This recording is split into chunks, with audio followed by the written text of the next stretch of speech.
ከዚህች ሀገር ላይ ስኳር ይቃማል። ግን ባል እንደማኪያቶ እንደ ሻይ እንደ ስፕሪስ በትዛዝ ቢቀርብ አሪፍ አይደል? ተሸጥበት በቃ አስጨንቋል። እውነት በቃ የፈጀው ነፍስ ከደሞዜ ላይ አንድ ማንኪያ ስኳር ይቆረጥ።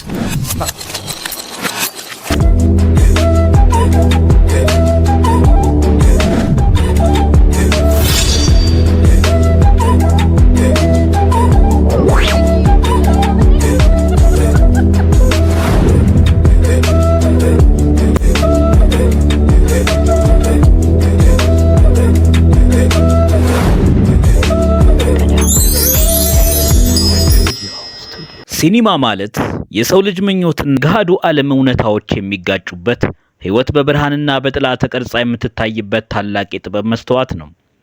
አንዳንዴም ደግሞ ይህ መስተዋት በሰከንዶች በሚለኩ አጫጭር የቪዲዮ ትዕይንቶች ውስጥ እጅግ ግዙፍ የሆኑ የማህበረሰብ ሚስጥራትን አምቆ ይይዛል። በአንድ የቡና ቤት ጥግ በማኪያቶ እንፋሎትና በስኳር ማንኪያ መሃል የምትጀመረው ይህች አጭር ድራማ ተራ የአስቂኝ ቀልድ መስላ ብቅ ብትልም ጠጋ ብለን ስንመረምራት ግን የስነ ልቦና፣ የፖለቲካ ኢኮኖሚና የማህበራዊ አንትሮፖሎጂ ጥልቅ የታሪክ ስንግ ሆና እናገኛታለን። አስተናጋጇ ባል እንደማኪያቶ ቢሆን እያለች የህልሟን ካርታ ስትዘረጋ ተመልካቹን የሚጋብዘው ወደ ተራ ሳቅ ሳይሆን ወደ አናኗራችን፣ ወደ ምኞታችንና ወደ ዘመኑ አሰቃቂ የቁሳቁስ ፍልስፍና ጥልቅ ፍተሻ ነው። እኔማ ግን ባል እንደማኪያቶ እንደ ሻይ እንደ ስፕሪስ በትዛዝ ቢቀርብ አሪፍ አይደል? ደስ አይልም? አዎ ይቅርታ ዳኝኛ፣ አንድ ቆንጆ ባል ትሰራልኛለህ? የገጸ ባህሪዋ ፍላጎት የካፒታሊዝም ስርዓት የሰው ልጅ ስሜታዊ ፍላጎት እንዴት ሸቀጣዊ ወይም ኮሞዲፊኬሽን ኦፍ ሪሌሽንሺፕስ እንዳደረገው ቁልጭ አድርጎ ያሳያል። ህይወቷን የሚቀይር ውጣ ውረዷን የሚጋራን የህይወት አጋር እንደ ህያው ፍጡር ሳይሆን እንደ አንድ ከካፌ እንደሚታዘዝ መጠጥ በስኳር መጠን በወተት አረፋና በቀለም ደረጃ ተመጥኖ እንዲቀርብላት መመኝቷ የዘመኑ የሰው ልጅ ግንኙነቶች በዕቃ የማዘዝ ፍልስፍና ጥልቅ ተጽዕኖ ስር መውደቃቸውን ያመለክታል። ይህ አብሰርዲዝም አዘል ምኞት የሰው ልጅ በፍጹምነትና በምናባዊ ተስፋዎች ታውሮ በገሃዱ ዓለም እውነታዎች ላይ ህልሙን ለመገንባት የሚያደርገውን የህልውና ትግል ወይም ኤግዚስተንሻል ስትራግል ያንጸባርቃል። ከሲኒማቶግራፊ ውቅር አንጻር ድራማዋ በአጭር ፍሬም ውስጥ የቦታና የብርሃን ቅንጅትን እጅግ በተራቀቀ መልኩ ተጠቅማበታለች። ካሜራው በሁለቱ ገጸ ባህሪያት መካከለኛ አቀማመጥ ወይም ሚዲየም ቱ ሾት በመጀመር በተመልካቹና በታሪኩ መካከል የቅርበት ስሜትን ይፈጥራል። ሞቅ ያለው የካሜራው ብርሃንና ያስተናጋጇ ፈገግታ ደግሞ ምኞቷ ምን ያህል ብሩህና ህያው እንደሆነ ያሳያል። ነገር ግን ድንገት ያሰሪው እጅ ከፍሬሙ ውጭ ብቅ ብሎ የስኳር ዕቃውን ሲነጥቃትና ድምጹ ሲያስተጋባ የካሜራው ትኩረትና የከባቢው ስሜት በአንዴ ይቀየራል።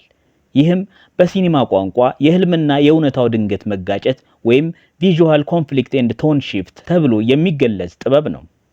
ወይስ ኖ ስሞኪንግ እንደሚለው ኖ ዲላይት ብዬ ስኳር ዕቃው ያለጥ በትዕይንቱ ውስጥ የገጸ ባህሪያቱ የሰውነት ቋንቋና የአካላዊ ድንበር እንቅስቃሴ የተነገሩትን ቃላት ያህል ጥልቅ ስነ ልቦናዊ ትርጉም ያስተላልፋሉ።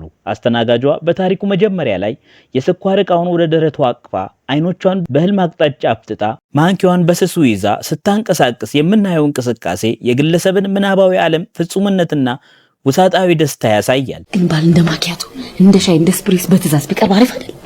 ነገር ግን አሰሪው የስኳር ዕቃውን በኃይል ሲነጥቃት የገጸ ባህሪዋ እጆች ድንገት ወደ አንገቷና ደረቷ መጠጋታቸው በድንገተኛ ስጋት ውስጥ የሚፈጠር የሰውነት ጥበቃ ምላሽ ነው። አሰሪው በበኩሉ አይኖቹን በፍርሃትና በቁጣ አፍጥጦ ደረቱን አስፍቶ ወደ ገጸ ባህሪያቱ መጠጋቱ የስልጣን በላይነቱና የኢኮኖሚ ቁጥጥሩን ያለ ቃል ያንጸባርቃል።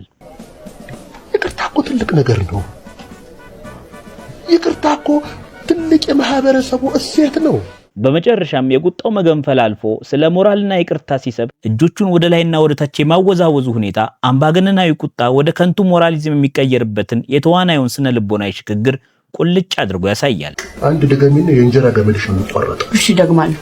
ይህንን ትዕይንት ወደ ፖለቲካ ኢኮኖሚና ማህበራዊ እውነታ ስናመጣው ደግሞ የማይክሮ ኢኮኖሚክ ውጥረት በካፒታልና በግለሰብ ምኞት መካከል የሚፈጥረው ግጭት፣ ኢኮኖሚክ ስካርሲቲ እና ፐርሰናል ፋንታሲ ጎልቶ ይወጣል። የግለሰባዊ ፍቅርና የደስታ ምኞት ድንገት የተቋረጠው በአሰሪው ቁጣ ብቻ ሳይሆን ከጀርባው ባለው የሀገሪቱ ኢኮኖሚ ውጥረትና የመሰረታዊ ዕቃዎች እጥረት የተነሳ ነው።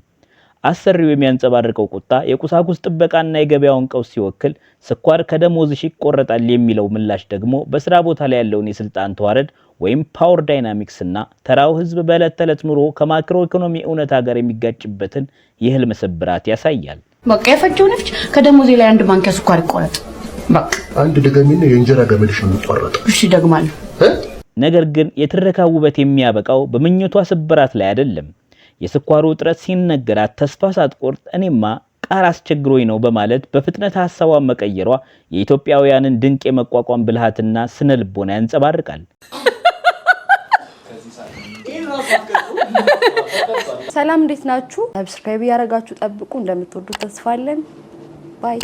ሰላም እንዴት ናችሁ? የዩቲዩብ ቻናል ተከታታዮቻችን የደውል ምልክቱን ይጫኑ፣ ሰብስክራይብ አድርጋችሁ ጠብቁን። ሰብስክራይብ ያደረጋችሁ ተከታተሉን። እናመሰግናለን። ኩሩ እንትን ቃር አስቸግረኝ በጣም ቃር እና የቃርኛ በጀት አለ። አባቶቻችን ቅቤ ባጣንበት ድስቱን በወተት አጠብነው እንደሚሉት ሁሉ ያጣችውን ጣፋጭ ስኳራዊ ህልም በቃር እውነታ ለመተካት መሞከሯ ማህበረሰባችን ባልተመቻቸ ኑሮ እውነታ ውስጥ እንኳን ቀልድን ብልሃትንና ጽናትን አዋሃዶ የመኖሩን አስደናቂ ባህሪ የሚያሳይ የሥነ ጽሑፍ ለዛ ነው። አሰሪው ስለ ይቅርታ ማህበራዊ ሴትነት የሚያደርገው ረጅም ንግግር ደግሞ የቁሳቁስ ቀውስና የሞራል ትምህርት በኢትዮጵያውያን ውይይት ውስጥ እንዴት እንደሚዳቀሉ የሚያሳይ ሂስ ያቀርባል። ይቅርታ እኮ ትልቅ ነገር ነው። ይቅርታ እኮ ትልቅ የማህበረሰቡ እሴት ነው። ይቅርታ እኮ ቆይ እንደውም ተውት። ይሄንን በኋላ ማረገው ንግግር ላይ አጽንኦት ሰጥቼ እናገረዋለሁ። በአጠቃላይ ይህች በደቂቃዎች የምትለካ አጭር በቪዲዮ ምስል የጥበብ ኃይል ምን ያህል ጥልቅ እንደሆነ ዳግም ያስመሰከረች ድንቅ ስራ ናት። በቡና ቤት ጠረጴዛ ላይ የተሸፈነችው የሰው ልጅ ምኞት ግን ባል እንደማኪያቱ እንደ ሻይ እንደ ስፕሪስ በትእዛዝ ቢቀርብ አሪፍ አይደል? የሰውነት ቋንቋው ሚስጥር ከዚህች ሀገር ላይ ስኳር ይቃማል። የኢኮኖሚ ውጥረትና የማህበረሰብ ጽናት ጥበብ ከዕለት ተዕለት ህይወታችን የተራቀቀች ሳትሆን ከእጃችን የስኳር ማንኪያ ከዕለት ኑሯችን ተቀርታ የምትቀረጽ መሆኗን ያሳያል። ጥበብን በስፋትና በጥልቀት መመልከታችንን እንቀጥላለን። እስከሚቀጥለው የታሪክና የሲኒማ ውይይታችን ድረስ ሰላምና ፍቅር ለሁላችን ይሁን። ተሻክበት በቃ አስጨንቋል። እውነት በቃ የፈጀው ነፍስ ከደሞዜ ላይ አንድ ማንኪያ ስኳር ይቆረጥ። በቃ አንድ ደገሚና የእንጀራ ገመድሽ የሚቋረጠው። እሺ ደግማለሁ።